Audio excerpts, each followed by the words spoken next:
গাঁও পঞ্চায়তসমূহৰ ডিলিমিটেশ্যনক লৈ কাছাৰ জিলাৰ বিভিন্ন জিপিৰ জনসাধাৰণৰ মাজত সৃষ্টি হৈছে প্ৰচণ্ড ক্ষোভৰ। কাছাৰৰ সোণাই বিধানসভা সমষ্টিৰ সোণাবাৰী ঘাটত জিপিত স্থানীয় ৰাইজে ডিলিমিটেশ্যনৰ বিৰুদ্ধে সাব্যস্ত কৰিছে তীব্ৰ প্ৰতিবাদ।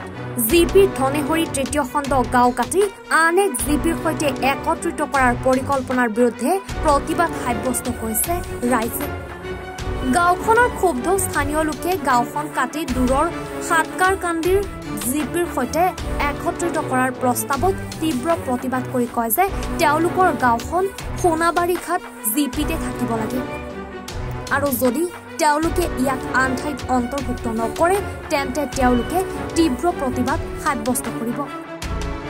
লগতে প্ৰয়োজন হলে ভোট বৰ্জন কৰাৰ হুংকাৰ দিয়ে। আমাৰ সোনাই সমষ্টিৰ অন্তৰ্গত সোনাবাড়ীঘাট জিপিৰ ধনেহৰী তৃতীয় খণ্ডৰ সেই গাঁৱৰ ৰাইজে আজি বহি ইয়াতে এটা সমাবেশ কৰিছে, এটা দুঃখ প্ৰকাশ কৰিছে যে এটা ডিলিমিটেশ্যন প্ৰক্ৰিয়া চলি আছে পঞ্চায়তৰ ইলেকশ্যনৰ কাৰণে, পঞ্চায়ত এৰিয়াৰ কাৰণে। কিন্তু আমাৰ যেইটো ধনেহৰী তৃতীয় খণ্ড গাঁও আছে এইটো আগতে সোনাবাড়ীঘাট জিপিৰ ভিতৰত আছিলে, কিন্তু এতিয়া এটা লিষ্ট মানে আমি পাইছোঁ যেইটো কে বা কাৰা সেইটো লিষ্টটো বনাইছে মই নাজানো। আমাৰ গাঁৱৰ মানুহবিলাক বহুত সেইটো লৈ চিন্তিত যে আমাৰ বৰ্তমান জিপিটো কাটি তেওঁলোকে সাতকৰাকান্দি নামক এটা বহুত দূৰৰ ঠাইত এটা জিপি আছে, সেইটো তাত যাবলৈ আমাৰ 6-7 কিলোমিটাৰ খোজকাঢ়ি যাব লাগিব। তাতে মাজতে নদী আছে, মাজতে খেত কিচি আছে, পানী আছে, বানপানী আছে। সেইটো কাৰণে আমাৰ ৰাইজে প্ৰতিবাদ কৰিছে যে আমি আমাৰ যেইটো সোনাবাড়ীঘাট জিপি আছে তাত আমাক ৰাখক, তাত থাকিব দিয়ক এবং আমাক অন্যত্ৰ নিব নালাগে।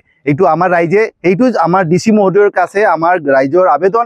এইটো যদি না মানে ভৱিষ্যতত আমাৰ ৰাইজে ভোট বয়কট কৰিব বুলি কৈছে আৰু আমাৰ ইয়াৰ গণতান্ত্ৰিক আন্দোলনৰ বৃহত্তৰ ধৰণৰ আন্দোলন কৰিব। সোণাইৰ পৰা গুলছান আহমেদৰ ৰিপৰ্ট, এনি ভাৰত 24।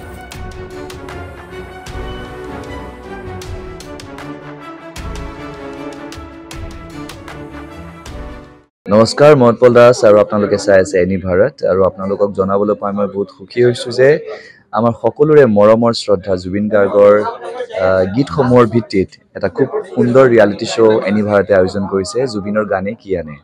এই প্ৰথম ছিজনটোত অডিশ্যনছ আৰম্ভ হ'ব আগষ্টৰ পৰা অসমৰ বিভিন্ন জিলাত। গতিকে মই সমূহ কলাকুশলী, বিশেষকৈ যিসকল প্ৰতিভাশীল গায়ক গায়িকা আছে আমাৰ সমাজত, তেওঁলোকলৈ মই এটা আহ্বান জনাইছোঁ তেওঁলোকে প্ৰস্তুত হওক এই ৰিয়েলিটি শ্ব'ৰ বাবে। আৰু তাৰিখটো হৈছে 15 আগষ্ট 2024 চন। এনি ভাৰতৰ অডিশ্যন জুবিনৰ গানে কি আনে।